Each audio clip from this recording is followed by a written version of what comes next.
मेरी व्यक्तिगत जिंदगी की कहानी, मेरी जिंदगी के संघर्ष का वो एक स्वर्णिम पुरुष है जिसने मुझे जीना सिखाया, जूझना सिखाया।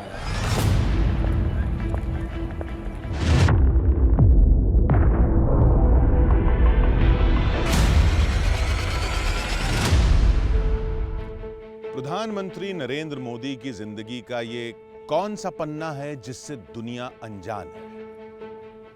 क्या ये कहानी इस पथ से जुड़ी हुई है, या ये कथा 7 दशकों से राजनीति की रपटीली राहों पर चलने वाले नरेंद्र मोदी की है?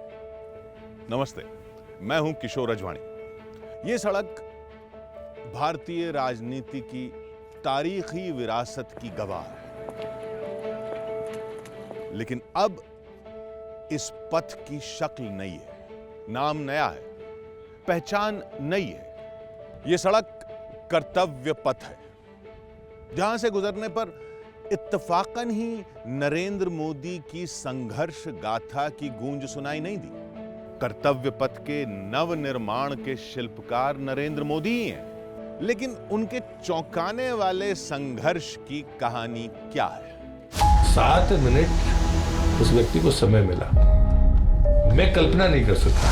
इससे बड़ी बात मेरे जीवन में हो ही नहीं सकती। वो घटना अभी नजर से हटती नहीं है। ऐसे स्थान पे जहाँ पे कोई पता नहीं कौन सी घटना घट जाए, और पूरा देश इसके लिए चिंतित था। जो भी प्रधानमंत्री होगा आज से 25 साल के बाद, जो भी प्रधानमंत्री होंगे, वो जब झंडारोहण करते होंगे तो मैं आज विश्वास से कहता हूं, वो अपने भाषण में जिन सिद्धियों का वर्णन करेंगे, वो सिद्धियां वही होगी जो आज देश संकल्प कर रहा है।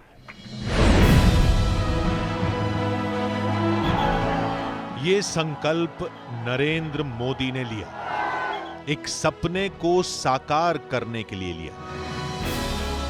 ऐसा सपना जो आने वाले कल को गढ़ने की ताकत रखता है, जो बीते हुए कल में उलझी तमाम तारीखों से बुना है। भारत पर एक आरोप है, पता नहीं क्या कारण है कि भारत बड़े सपने देखने की आदत नहीं रखता है। सपने ही नहीं है तो संकल्प की संभावना कहां से आएगी? कुछ सपने ऐसे बुलबुले जैसे होते हैं, कुछ इस जलधार की तरह जिससे बुझती है असंख्य जनों की प्यास। नरेंद्र मोदी ने ऐसे ही सपने से जुड़ा सवाल पूछा था जिससे बदलाव की बयार आए। नरेंद्र मोदी ने पूछा था कि हम भारतीय सपने क्यों नहीं देखते? उनके इस सवाल का जवाब पूरे देश ने दिया।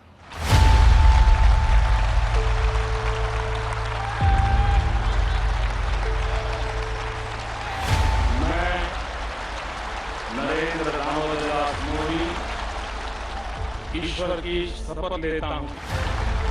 मिथकों के मटिया मेट होने का आरंभ यहीं से हुआ, फिर हर दिन होता ही गया। बदलाव नाम में दिखा, काम में दिखा।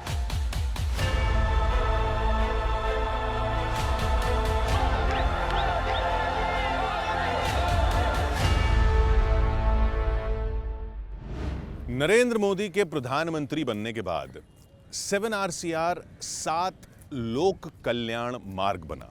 प्रधानमंत्री निवास में कई बड़े बदलाव हुए।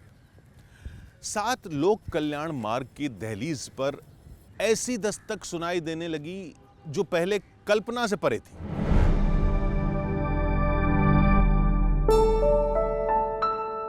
सूरज की पहली किरण के साथ एक किसान पदयात्रा पर निकले।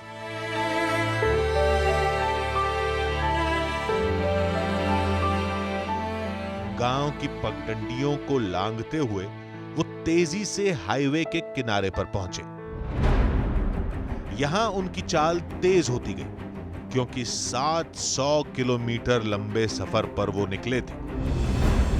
देवरी से दिल्ली की दूरी नाप रहे थे वो, किसान की पदयात्रा का आखिरी पड़ाव रायसीना हिल की ये पहाड़ियां थी। और साउथ ब्लॉक में आकर खड़े होकर फोन लगा के मुझे कहते हैं कि मुझे प्रधानमंत्री से मिलना है, नहीं तो मैं जाके वहाँ उनके दरवाजे पर बैठूंगा। तो मुझे स्वाभाविक दुख भी हुआ, गुस्सा भी आया कि भाई एक तो बताया नहीं, पर आप जब पहुँच गए तब आप मुझे कह रहे हो। प्रधानमंत्री के दरवाजे पर अजीब कशमकश ने दस्तक दी थी, लेकिन जो कुछ वहां हुआ वो प्रहलाद सिंह पटेल की सोच से परे था। साहब ने उनको मिलने का समय दे दिया और 7 मिनट उस व्यक्ति को समय मिला। मैं कल्पना नहीं कर सकता। एक तरफ एक किसान और दूसरी तरफ डॉलरों में कमाने वाले अमेरिका के संपन्न भारतवंशी, दोनों के लिए मोदी हीरो हैं। इन्हीं नरेंद्र मोदी की एक झलक पाने का इवेंट ब्लॉकबस्टर बन जाता है।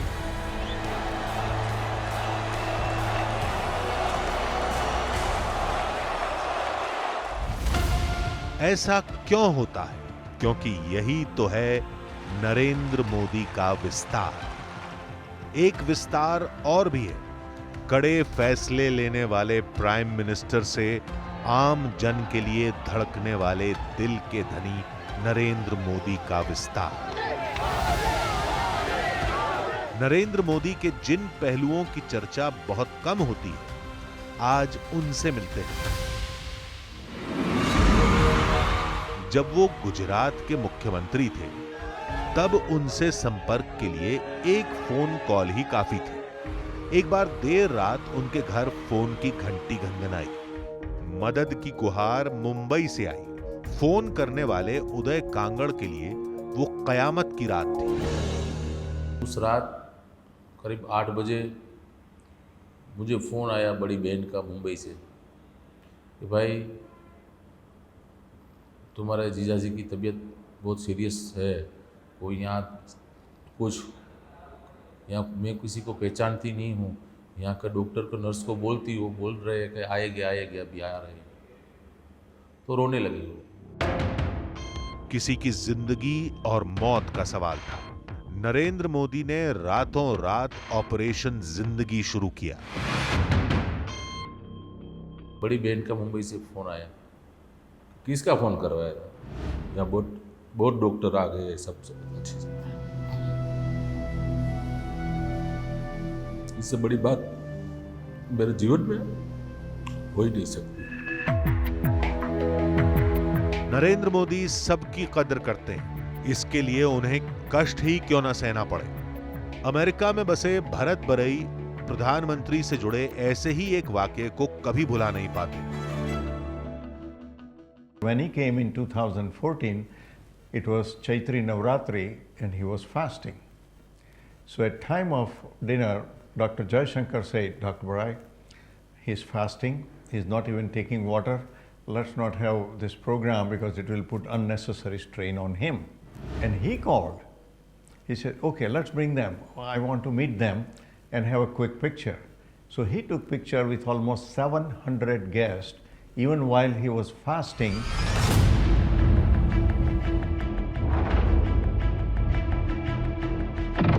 तपस्वी जैसा धैर्य, किसी बड़े टेक्नोसेवी जितने up to date. Narendra Modi को सबसे बड़ा पॉलिटिकल ब्रांड बनाती है उनकी समय से आगे की सोच। मोदी जी उस समय, मैं 96-97 की बात कर रहा हूं, जब उनका ईमेल अकाउंट था, उनके पास एक कम्युनिकेटर था, नोकिया कम्युनिकेटर। हम लोग इतने मोटे मोटे फ़ोन लेकर चलते थे, पर लेकिन उनके पास नोकिया कम्युनिकेटर था जिसके जरिए वो कम्युनिकेट करते थे।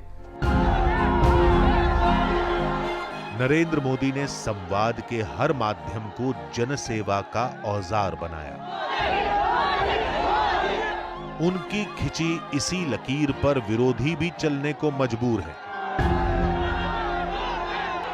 जब ट्विटर आया, फेसबुक आया, सोशल मीडिया को एक तरह से अर्ली अडॉप्टर्स यदि राजनीति में है भारत में, ये केवल और केवल मोदी जी है। तकनीक ताकत का पर्याय होती है। लेकिन जब ऐसी तकनीक नहीं थी, तब भी नरेंद्र मोदी को जानने वाले उन्हें अपना शक्तिपुंज मानते थे। भीषण आपदा में नौजवान नरेंद्र मोदी ने साहस के कई मिसाल कायम की, क्योंकि उनके एक आह्वान पर हजारों का हुजूम जुट जाता था।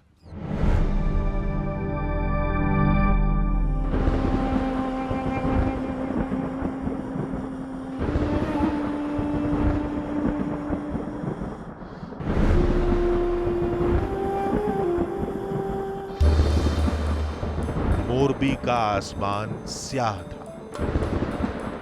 काले बादल छटने का नाम नहीं ले रहे थे। रह रहकर कौंधती बिजली रूह कंपा रही थी।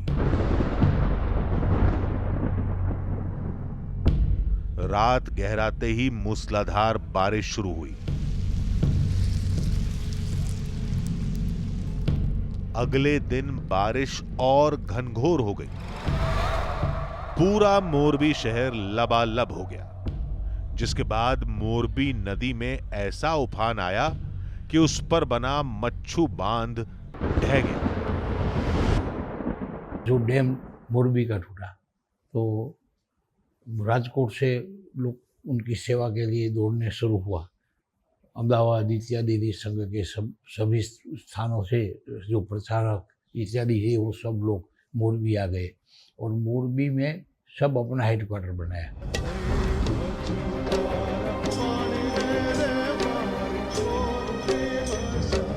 वो अगस्त 1979 की मनहूस दोपहरी थी। मोरबी शहर मुर्दों से पटा पड़ा था। कीचड़ में धंसे शवों को न कोई छूने वाला था, न कोई अंतिम क्रिया करने वाला। कुछ देवदूत तब वहां पहुंचे, जिनके अगुवा नरेंद्र मोदी थे। उन्होंने राहत बचाव का काम शुरू किया। आपदा की उस घड़ी में नरेंद्र मोदी का प्रतापी रूप देखने वाले नतमस्तक हो गए। और साधना कराने वाले हमको नरेंद्र भाई थे। मैं इसीलिए नरेंद्र भाई को नतमस्तक झुकता हूँ। एक डेड बॉडी ऐसी फंसाई थी तो ये कोई जा नहीं सकते थे कि वो उनको देखने भी कोई तैयार नहीं होता। डर गए थे सब। उसमें नरेंद्र भाई कूद के अंदर गए और ये डेड बॉडी को उठाकर तो उनको सब बोलने लगा मोदीमल मोदीमल मोदीमल। नौजवान नरेंद्र मोदी जोखिम मोल लेने से पीछे नहीं हटते थे। उन्होंने हुक्मरानों से टकराने का हौसला दिखाया। साल 1985 में घटना घटी। गुजरात में आरक्षण विरोधी आंदोलन चल रहा था। तब की माधवराव सोलंकी सरकार ने राज्य में कर्फ्यू लगा दिया। उन्हीं दिनों अहमदाबाद की ऐतिहासिक जगन्नाथ रथ यात्रा का अवसर आ गया। सरकार ने रथ यात्रा पर भी रोक लगा दी। आस्था पर हुई ये चोट नरेंद्र मोदी को बर्दाश्त नहीं थी। शूट एट साइड का कर्फ्यू लगाया। माधव सिंह सोलंकी की सरकार थी। मुझे याद है कि पूरे रात को 6-7 बजे लेकर मॉर्निंग 5 बजे तक उन्होंने छोटे छोटे ग्रुप में भी 10-10 की ग्रुप बैठक ली।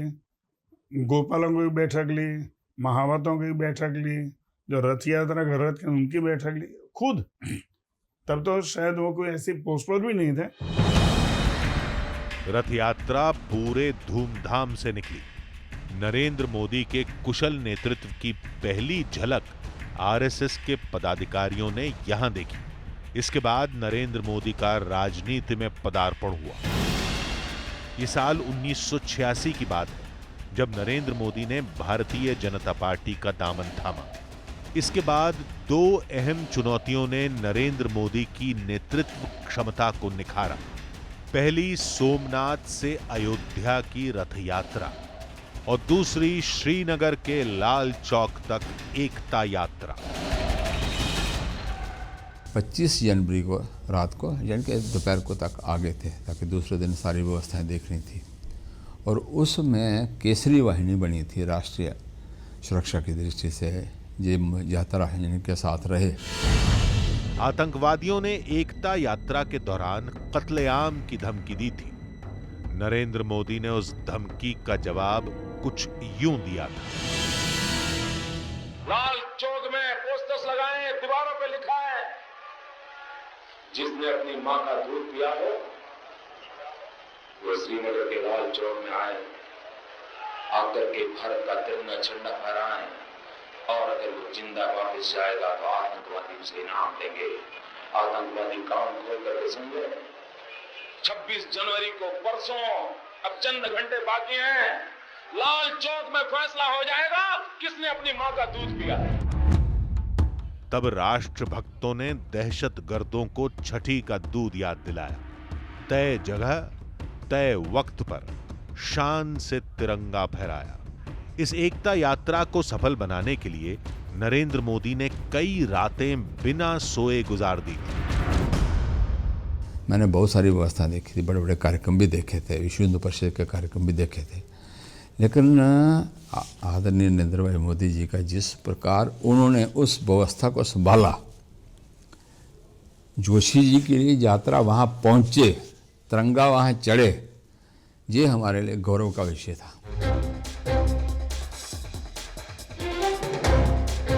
यही निडर नरेंद्र मोदी किसी पर अत्याचार होते नहीं देख पाते।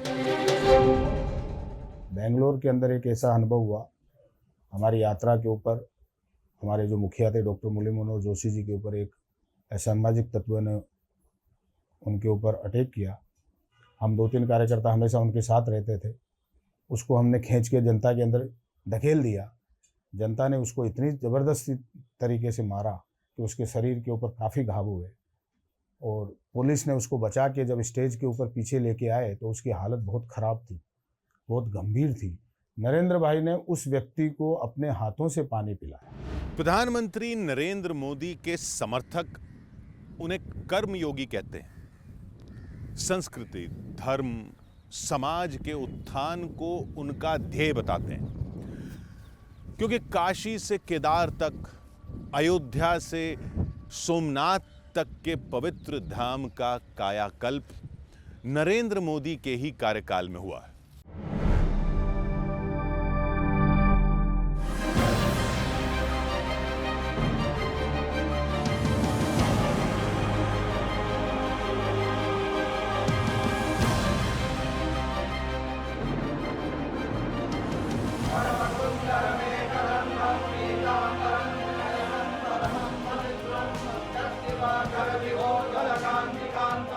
काशी के इतिहास ने नई करवट ली। अथक प्रयासों से विश्वनाथ धाम का कायाकल्प हुआ। काशी विश्वनाथ धाम के लोकार्पण पर प्रधानमंत्री नरेंद्र मोदी ने एक अनोखी बात कही थी।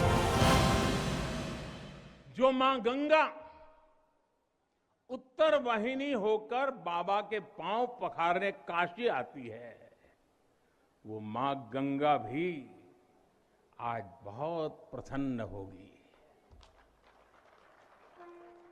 अब जब हम भगवान विश्वनाथ के चरणों में प्रणाम करेंगे, ध्यान लगाएंगे, तो मां गंगा को स्पर्श करती हुई हवा हमें स्नेह देगी, हमें आशीर्वाद देगी।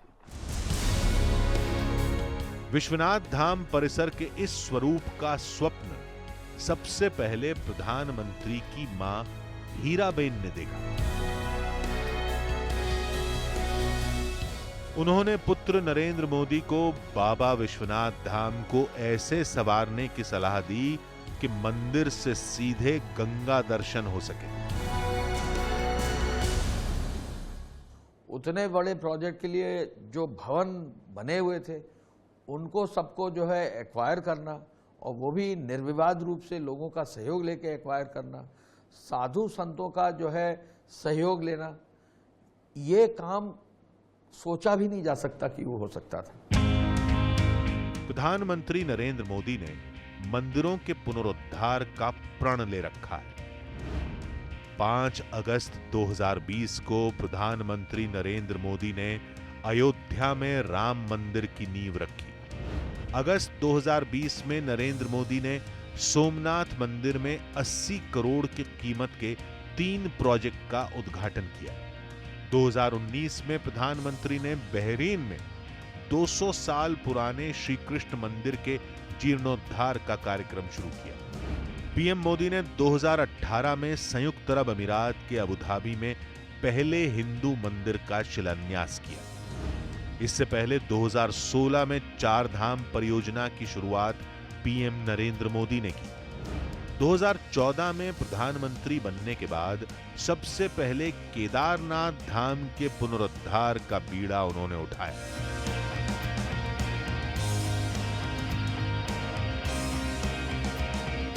कि सभी जगह बिना किसी टकराव के अपने अध्यात्मवाद की दृष्टि से कार्य को आगे बढ़ाना, चाहे काशी विश्वनाथ का कॉरिडोर हो, चाहे केदारनाथ का हो, चाहे अन्य मंदिरों का जीर्णोद्धार हो, सभी काम को आगे बढ़ाना, ये हम जानते हैं कि उनकी दूरगामी सोच और सांस्कृतिक राष्ट्रवाद के प्रति उनका समर्पण है।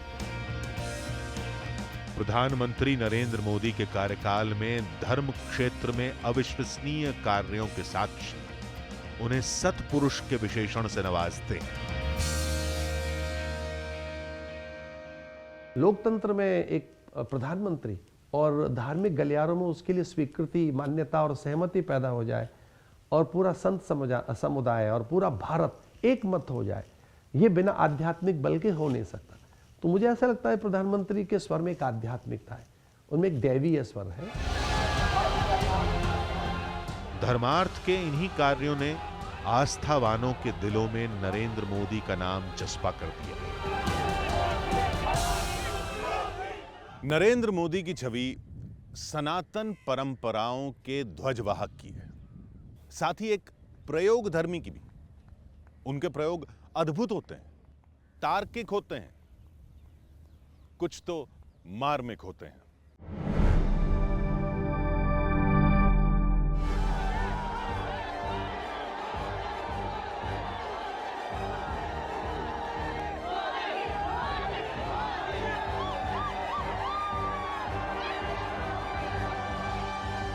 बड़ी मन को छूने वाली सी घटना थी। माननीय प्रधानमंत्री जी ने देखा, वो अपने स्थान से उठे, पोडियम तक गए और उन्होंने अपने हाथ से स्वयं उस माइक को नीचे करके महिला के चेहरे तक लाकर उसको एडजस्ट किया और उसके बाद वो जो हमारी ग्राम प्रधान थी, उन्होंने सरलता के साथ अपना भाषण दिया। प्रधानमंत्री नरेंद्र मोदी ने आम और खास का भेद मिटाने का भरसक प्रयास किया। पद्म पुरस्कारों को ही देखिए, राष्ट्र के गुमनाम अनन्य सेवकों को सम्मानित करने का नया रिवाज उन्होंने शुरू किया। तुलसी गाउड़ा, राहीबाई पोपरे, हरिकाला हाजब्बा और शिवानंद जी जैसी विभूतियों से देशवासियों का परिचय पहली बार हुआ। इसी तरह समाज में वंचित शोषित वर्ग के लिए वो व्याकुल हो उठते हैं। नीमाबेन भाकर से मिलिए, इनकी जिंदगी बदलने वाली नेक सलाह नरेंद्र मोदी की दी हुई है। वो हम लोगों को उन्होंने ही सिखाया कि जैसे आज हमारे घर में बच्चे पैदा हो रहे हैं, जन्मदिन मनाते हैं, केक काटते हैं, पैसा बहुत खर्च करते हैं, उसकी जगह उन्होंने हमको ये सिखाया कि तुम हर एक बच्चे को, तुम्हारे जैसे एक बच्चा हुआ तो एक बच्चे को, आदिवासी बच्चे को दत्तक लो और उनकी पढ़ाई का, खाने का खर्चा वो सब तुम उठाओ। प्रधानमंत्री की पारखी नजर का एक किस्सा केंद्रीय मंत्री जितेंद्र सिंह सुनाते हैं। प्रधानमंत्री ने स्वयं कहा कि आप मेरे कार्यालय के पीछे वाला भी हिस्सा देखिए, साउथ ब्लॉक में, वहाँ पे भी बहुत सारा जंक पड़ा है, राइटली सो। जब मैंने देखा नीचे हम गए जो बेसमेंट में, तो रास्ता ही बंद था, कॉरिडोर चोक्ड था। इन्होंने हमें कहा था कि आपको वहाँ पर कई जगह 3 टांगों वाली कुर्सी दिखेगी, 2 टांगों वाला मेज़ दिखेगा। वाकई, और सब इतने उत्साहित हुए कि ना केवल हमें ये दिखे बल्कि मोबाइल पड़े हुए दिखे, कंप्यूटर्स के स्क्रीन पड़े, ख़राब हुए तो साहब के टेबल से उठा के वहाँ फेंक दिए। एंड कैन यू इमेजिन, उस सब को जब मार्केट में बेचा गया या डिस्पोज ऑफ किया तो we earn 62 crore which was deposited. प्रधानमंत्री नरेंद्र मोदी ने नौकरशाही में जितने प्रयोग किए उन्हें जमकर सराहा गया। टास्क मास्टर नरेंद्र मोदी के काम का अंदाज केंद्रीय मंत्री किरेन रिजिजू से जानिए। पहले तो डीजी कॉन्फ्रेंस में लोग एक दिन आते हैं, प्रधानमंत्री आधा घंटे के लिए आके भाषण देके ख़त्म होते थे। पहली बार प्रधानमंत्री 3 दिन साथ में रहे। दूसरी बार जो हुआ वो गजब की है। 5:30 बजे योग करना, फिर 7:30 बजे ब्रेकफास्ट टेबल में भी ईच टेबल में उसमें आईबी के एक सीनियर ऑफिसर और 6 राज्य के डायरेक्टर जनरल ऑफ पुलिस, ऐसे करके जो टेबल है, खाने का टेबल है, वहाँ में भी किसी विषय का चर्चा। नरेंद्र मोदी के दौर में दिखावे और धौंस की सियासी परिपाटी का अंत हो चुका है। पूर्व केंद्रीय मंत्री मुख्तार अब्बास नकवी बताते हैं, लाल बत्ती कल्चर को प्रधानमंत्री ने एक झटके में खत्म किया। लाल बत्ती कल्चर, जो कि लाल बत्ती जो है वो नेताओं के रोब का एक प्रतीक बन गया था, वो लाल बत्ती कल्चर उन्होंने बंद किया। पीएम ने कहा जिसको उतारना उतारो, नहीं उतारना उतारो, हमारा केंद्र का मंत्री कोई नहीं लगाएगा। एक बार प्रधानमंत्री नरेंद्र मोदी ने संसद की कैंटीन में लंच किया था। उसी दिन पार्लियामेंट की कैंटीन में बड़ा बदलाव हुआ था। कैंटीन जो वहाँ एमपीज के लिए कैंटीन है पार्लियामेंट के अंदर, वहाँ चले गए अपना। बाहर जो लोग जो है, जो चीज़ जो है वो 100 रुपए की प्लेट खा रहे हैं, 50 की खा रहे हैं, और यहाँ पे 10 रुपए की, 8 रुपए की मिल रही है। क्या है, हम कौन से प्रिविलेज क्लास के लोग हो गए? ये बंद होना चाहिए। गरीबों के लिए जो है वो चीज़ जो है वो 50 की मिल रही है, और हम जो है वो 5 रुपए की खा रहे हैं, और एकदम उन्होंने सब्सिडी जो है उस दिन से क्लोज हो गई। प्रयास और प्रयोग की स्याही से नरेंद्र मोदी ने सियासी सफलता का अध्याय लिखा है। उनके दिए एक सरप्राइज से डॉक्टर के राधाकृष्णन गदगद हो उठे थे। 29th May 2014, our Prime Minister gave me 15 minutes of time, and that was the 3rd day of becoming the Prime Minister of this nation. लाल किले की प्राचीर से प्रधानमंत्री ऐसे मंत्र यूं ही नहीं देते। जय जवान, जय किसान, जय विज्ञान, जय अनुसंधान। यह कोई ऐसे ही नहीं मुंह से निकल जाते, ये बहुत सोच समझ करके उनके थॉट प्रोसेस से निकली हुई चीजें हैं जो उन्होंने इसको आगे बढ़ाया। यही तो उनका नेतृत्व है, यही तो उनकी सोच है। नरेंद्र मोदी की जिंदगी जितनी सामान्य नजर आती है, उससे कहीं असाधारण है। आज की तारीख में वो दुनिया के सबसे लोकप्रिय लीडर हैं। दुनिया में जिन नरेंद्र मोदी का इतना मान है, एक कर्मयोगी के तौर पर उन्होंने कितनी मुश्किलें झेली, ये बहुत कम लोग जानते हैं।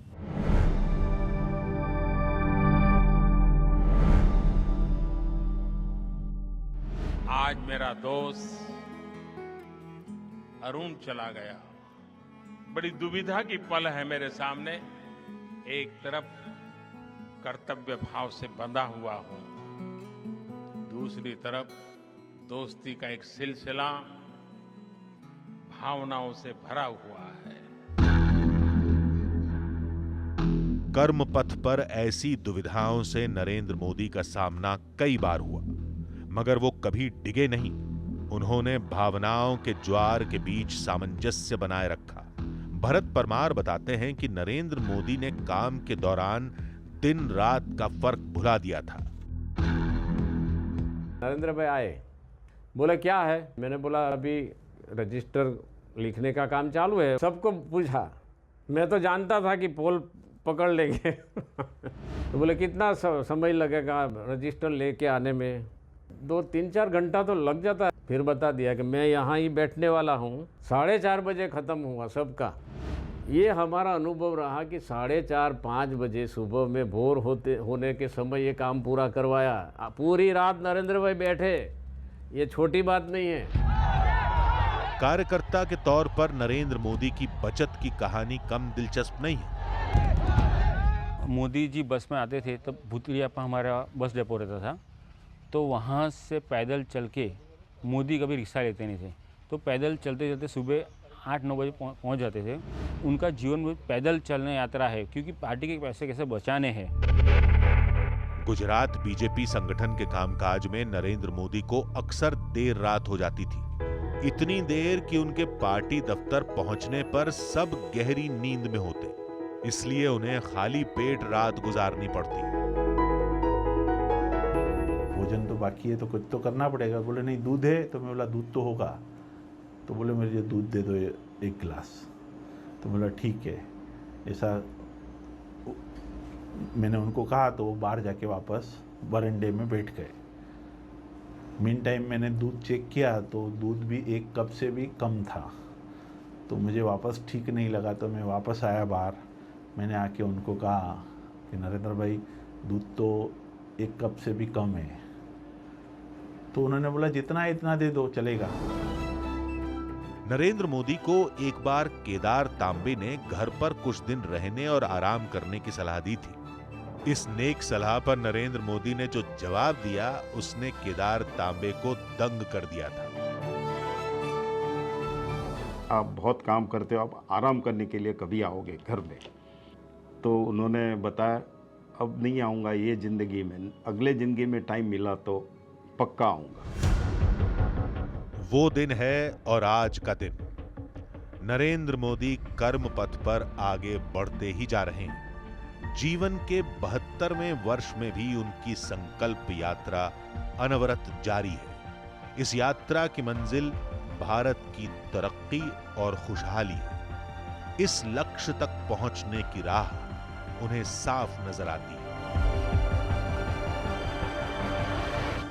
भारतीय राजनीति में नरेंद्र मोदी सबसे भरोसेमंद नाम है, जन जन की उम्मीदों का नाम है, क्योंकि उनसे देशवासियों का मुस्तकबिल जुड़ा है।